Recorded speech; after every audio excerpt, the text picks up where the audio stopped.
bitta amerikanец blogerni videosini ko'rib qolib, meni prosta miyam yorildi. Hozir tarjima qilib beraman. Ko'p odamlar 1 million bilan 1 milliardni farqiga bormas ekan. Masalan, 1 million sekund bu 11 kun degani. 1 milliard sekund bu 32 yil degani ekan. Agarda men sizga kuniga $5000 dan berib tursam, har kuni propusк qilarsiz, to sizda 1 million dollar 6 oyda yig'iladi ekan.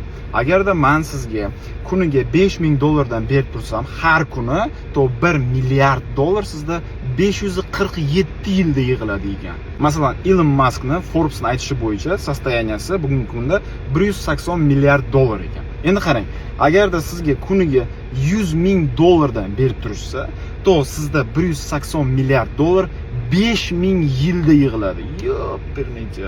Endi qarang, agarda sizga ana o'sha $100,000 ni 3000 yil oldin Danashi Eric har kuni bugungi kungacha berib turgan holatda ham siz Elon Muskdan kambag'alroq bo'lardingiz.